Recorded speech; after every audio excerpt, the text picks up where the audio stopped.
All right, guys, we're back in my garage for another video, and I am annoyed. I am still seeing people tell other B58 owners that they need to do mods to their cars that absolutely are not required. And it's crazy because this platform has been out for over 10 years at this point, but somehow people think that you need extra mods in 2026 to make the same power we were making in 2019. So in this video, I'm going to explain all of the mods that you don't need in order to tune your B58 so that you guys can save your money and hopefully focus your time and effort on things that'll actually make a difference and help you reach your goals. So let's go ahead and talk about it, and hopefully you guys find this video useful.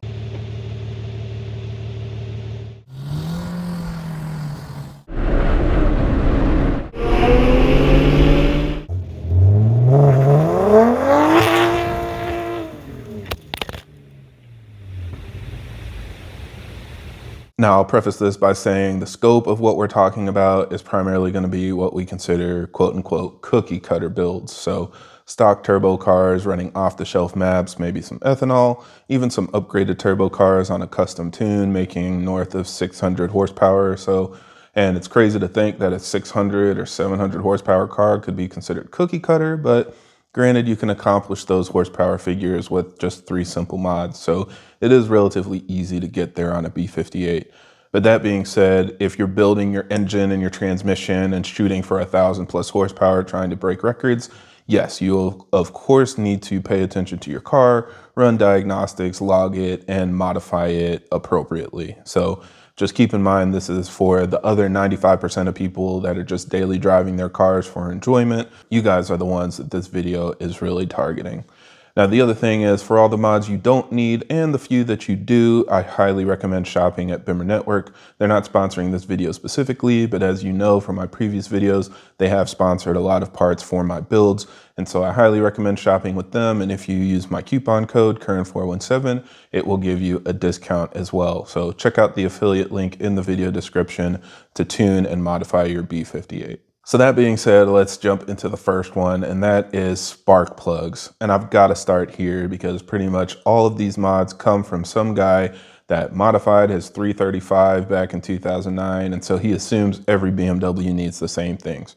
But it's absolutely not the case, and spark plugs is a perfect example of that. I've seen a lot of people say that you need to upgrade your spark plugs or gap your spark plugs before you tune it. And frankly, you don't even need to replace them before you tune it. You just want to follow your regular maintenance schedule. And if it's due for a replacement, whether you're stock or tuned, yes, you're going to want to replace your spark plugs. But a really common theme on older BMWs is you want to run colder spark plugs, or heaven forbid, anybody tells you that you need to run a 97506 NGK on your B58 engine. The funny thing about it is, if you look it up, the 97506 heat range is the exact same as the NGK spark plugs that come in your B58 BMW. So you're not actually swapping to a colder plug. If you look at the top though, you can see that it's designed for a different style coil pack. So while it's not colder, it absolutely is the wrong spark plug for your B58 engine. Now, I have tried colder spark plugs that are available out there, and it made absolutely no difference on my car. Even with a big turbo B58, it isn't making any more power. It didn't stop any misfires or anything. Both of them worked fine. But that being said, there's absolutely no reason to pay extra money to swap to colder spark plugs when they're not needed, considering our cars already come with the colder spark plugs that a lot of older platforms were trying to upgrade to. The other sentiment a lot of people will share is that you need to gap your spark plugs and run a smaller gap so you don't have issues with your tune. But the whole concept behind that is to avoid misfires if your ignition system isn't fully up to par. With our cars, our ignition system is actually very strong, which brings me to another point. You don't need to upgrade your coil packs as well. The B58 coil packs are actually a mod that other platforms are running to improve their ignition system. So again, just another reason why the B58 comes so capable out of the box is because our coil packs are so good and our spark plugs are already designed to handle the extra horsepower we're throwing at them. So there's no point to swapping to a colder spark plug because we already have one in a safe heat range for higher horsepower levels. And there's no point to gapping your spark plugs because you already have coil packs that can effectively make electricity jump your spark plug gap even when you're running higher boost levels. So it's something that from out of the box, you just want to maintain your normal maintenance intervals and you'll be good to go. Next up, let's talk about bolt-ons. And it's funny because when you say full bolt-on on a B58, all you're really talking about is a downpipe. There was always an assumption that you needed an intake and an intercooler and all of these other things when that's not really the case. Yes, an intake and a catback exhaust can help your car breathe a little bit better, but all that's really going to do is help your car spool a little bit faster and run more efficiently. It's not making more power. It's not a minimum bar of entry to tune your car, and that's why none of the tunes list it as a requirement. Another one that a lot of people will say is required is a metal charge pipe. Yes, it does come with a plastic charge pipe from the factory, but it is not the same design or function as N54 and N55 charge pipes, so it does not have the same risk to damage it as you would on an N54 or N55.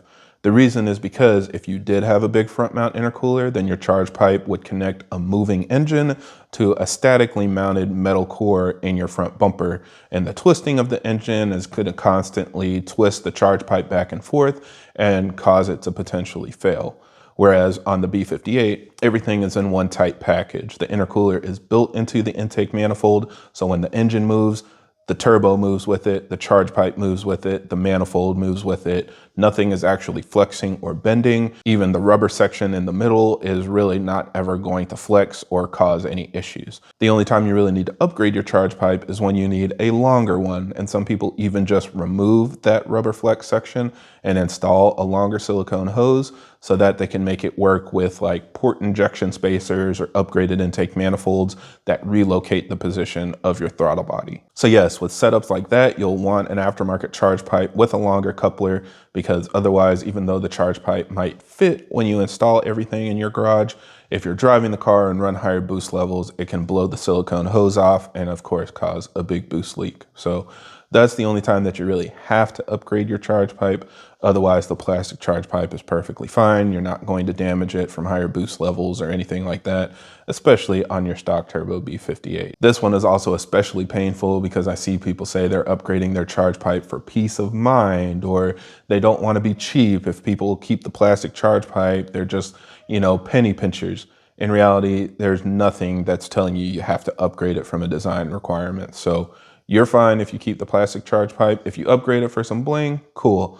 But that's not necessarily a requirement to tune your B58. And then the last thing we're going to talk about, of course, is fueling. A lot of people are still saying that you need to upgrade your fuel pump, in particular if you're going to be running ethanol. And I want to remind you that the complete stock fuel system that your car comes with from the factory can handle full E85. You don't need to upgrade your low pressure fuel pump. Yes, I know that was very common on older BMWs to require an upgraded fuel pump so you don't burn your EKP and things like that. But the stock low pressure fuel pump is absolutely fine, and it's not going to cause issues, especially on your stock turbo car. I was running the stock low pressure fuel pump, making over 600 horsepower, and on an ethanol mix, you can make closer to 700. So your low pressure fuel pump is not going to be a bottleneck on your cookie cutter build. Your high pressure fuel pump is also not going to be an issue, and I would argue 9 times out of 10, people are upgrading their high pressure fuel pump to fix a problem that's actually caused by their tune.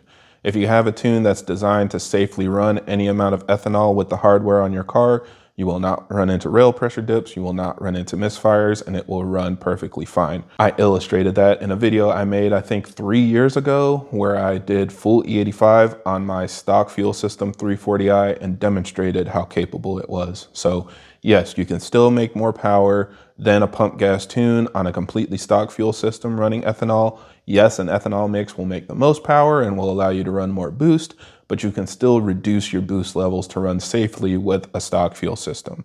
So if you're running into issues on your stage 1 tune running ethanol, you're either running too much ethanol or the tune is too aggressive. It's that simple. And the same thing for injectors. And this is probably the most painful one because injectors literally only really became a thing within the past year or two. And suddenly I'm seeing people say that you need upgraded injectors to run ethanol. That is not the case. Again, we have been running ethanol in our B58 since 2019. Before we even had flex fuel kits available, we were calculating E30 at the gas pumps like a mad scientist, the way the good Lord intended, and it was running perfectly fine. So all of the things that we have for extra convenience and headroom nowadays are fine, but you're not going to make any more power, and it's not making you any more safe if your tune isn't designed to run what you're set up to do. And every off-the-shelf map is designed to run stock injectors. So again, if you're having issues on a stock fuel system map or even a stage 2+ map designed for an upgraded high-pressure fuel pump, upgrading your injectors might be a band-aid for an issue, but that's telling you that something else is wrong. So you don't need upgraded injectors, you don't need an upgraded high pressure fuel pump or an upgraded low pressure fuel pump. Instead, start with figuring out how much power you want to make, then decide what fuel you want to run, then build your fuel system around those goals. That's the right way to do things instead of just throwing parts at a car that's probably having a completely different problem entirely. Now, the last thing I want to talk about isn't really related to tuning, but it is an honorable mention because I see more and more people asking if you need to inspect or replace your rod bearings. And I know B58s are getting higher mileage out there. More of you are hitting 100,000. Some of you are even hitting over 200,000. But the short answer is no, you are not going to have rod bearing issues on your B58.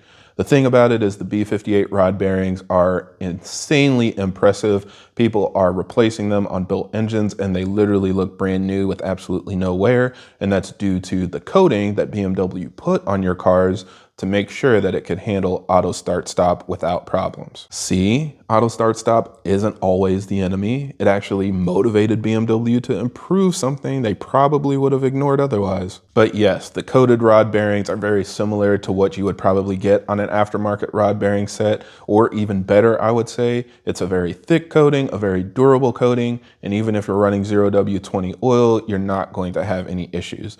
The only time you might have problems is if you run into oil starvation or just, some other issue that prevents oil from getting to your rod bearings, but that's not something on a well-maintained B58 that you will have to worry about. So yeah, all of that is to say that just because a part is a quote-unquote upgrade doesn't mean that you need it and doesn't mean that it's necessarily better.